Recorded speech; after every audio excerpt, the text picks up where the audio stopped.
কলকাতার এই বনেদি পরিবার, যেখানে দেবী দুর্গাকে পুজো করা হয় মেয়ে রূপে। আমরা এই মুহূর্তে রয়েছি নীলমণি দত্ত বাড়িতে, যেটা অবস্থিত কলকাতার তালতলাতে।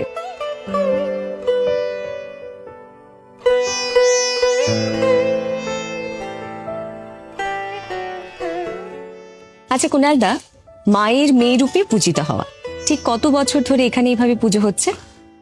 আনুমানিক 200 বছর বা তার বেশি এখানে মা আসছেন মেয়ে রূপে, ঘরোয়া পরিবেশে, ঘরোয়া সাজে, এই নীলমণি দত্তের বাড়িতে। আচ্ছা, এবার আমাকে বলুন এই পুজোর সূচনাটা ঠিক কিভাবে হয়েছিল? বলা হয় যে এই পুজোটা প্রথমে বেগমপুর অঞ্চলে শুরু হয়েছিল। তখন এনাদের বাড়িতে জগদ্ধাত্রী পুজো হতো।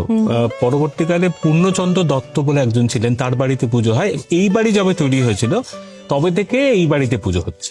আচ্ছা আচ্ছা কুণালদা, নীলমণি দত্ত সম্বন্ধে আরো কিছু জানতে ইচ্ছে করছে। যা জানা যায় যে নীলমণি দত্ত জামা কাপড়ের ব্যবসা করতেন। আচ্ছা। ওনার জায়গাটা ছিল চাঁদনি চক, যেখানে উনি ব্যবসা করতেন, এবং এই ব্যবসা করে উনি প্রভূত অর্থের মালিক হন। আচ্ছা। আর একটা খুব ইন্টারেস্টিং ব্যাপার যে নীলমণি দত্তের 108টা বাড়ি ছিল। ও, তো পরবর্তীকালে অবভিয়াসলি দান ধ্যানের মাধ্যমে কিছু বাড়ি হ্রাস পেয়েছে। আর উনি একটা ট্রাস্ট তৈরি করে দিয়ে গেছিলেন, যার নাম হচ্ছে নীলমণি দত্ত ট্রাস্ট এস্টেট। আমাদের মধ্যে এই মুহূর্তে রয়েছেন নীলমণি দত্ত পরিবারের সদস্যা শ্রীমতী সুপর্ণা দত্ত। নমস্কার সুপর্ণাদি। নমস্কার, আমি সুপর্ণা দত্ত, এই পরিবারের একজন সদস্যা। আচ্ছা সুপর্ণাদি, আপনার কাছে আপনাদের পরিবারের এই পুজোর বিশেষ রীতিনীতি সম্পর্কে জানতে চাইছি। আচ্ছা, আমাদের পুজো শুরু হয় পঞ্চমী থেকে, মানে পঞ্চমী থেকে শুরু হয়, এবং পঞ্চমী থেকে আমাদের মায়ের যা যা মানে ভোগের জন্য লাগে সেগুলো সব প্রস্তুত করা হয়। এবং সেদিন সারাদিন আমাদের মেয়েদের প্রচুর কাজ থাকে। ষষ্ঠীতে আমাদের বোধন বসে, এবং যিনি সংকল্পে বসেন তিনি বিকেলবেলা স্বামী স্ত্রী দুজনে একসাথে করে এই সংকল্পে বসেন, ঠাকুরমশাই সঙ্গে থাকে, তিনি যা যা রীতিনীতি সেগুলো আমাদের পালন করান। এবং সপ্তমী থেকে আমাদের মায়ের আসল পুজো শুরু হয়, এবং সেদিনকে কলা বউ চান করানো, তারপর থেকে মায়ের ভোগ আমাদের 22টা ভোগ হয়, এবং প্রত্যেকটা থালায় 3টি করে আলাদা আলাদা নৈবেদ্য থাকে, এবং মায়ের একটি থাকে একটু আলাদা। হ্যাঁ, এটা আমাদের সপ্তমী, অষ্টমী এবং নবমী 3 দিন চলে, দশমীতেও চলে।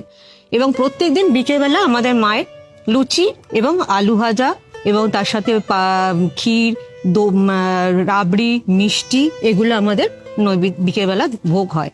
এবং সেই ভোগগুলো আমাদের সমস্ত পরিবার, যারা আত্মীয় স্বজন আছেন, সবার মধ্যে বিতরণ করা হয়। আচ্ছা, এইভাবেই চলে। দশমীর দিন সকালবেলা মায়ের আরতি হয়ে যাওয়ার পর আমাদের মায়ের সুতো কাটা হয়, এবং তারপরে আমাদের মায়ের চরণ দর্শন হয়, এবং প্রত্যেকে বাড়ির বড়দের শুরু হয়ে চরণ দর্শন শুরু করেন, এবং তারপরে পরপর যেরকম ভাবে হতে থাকে এইভাবে হয়। এবং তারপর আমাদের দুপুরবেলা ভাত, এবং এই কদিন কিন্তু আমাদের পুরো নিরামিষ, কিন্তু দশমীর দিনকে আমাদের ভাত, মাছ, পায়েস এবং 5 রকম ভাজা, এইগুলো আমরা খাই। মানে সেটা দশমীর পরে, দশমী মায়ের সুতো কেটে দেওয়ার পরে, মায়ের চরণ দর্শনের পরে আমরা দুপুরবেলা এগুলো করি, এবং বিকেলবেলা যে মানে রীতি অনুযায়ী মাকে আমরা বরণ করি, এবং তারপরে মায়ের চলে যাওয়ার সময় হয়। এবং তারপর আমরা ওয়েট করে থাকি, নেক্সট আমাদের জগদ্ধাত্রী পুজো হয় বাড়িতে, এবং সেই জগদ্ধাত্রীকে আহ্বান করার জন্য আমরা আস্তে আস্তে এবার শুরু হতে থাকি। আচ্ছা, অসংখ্য ধন্যবাদ। ধন্যবাদ।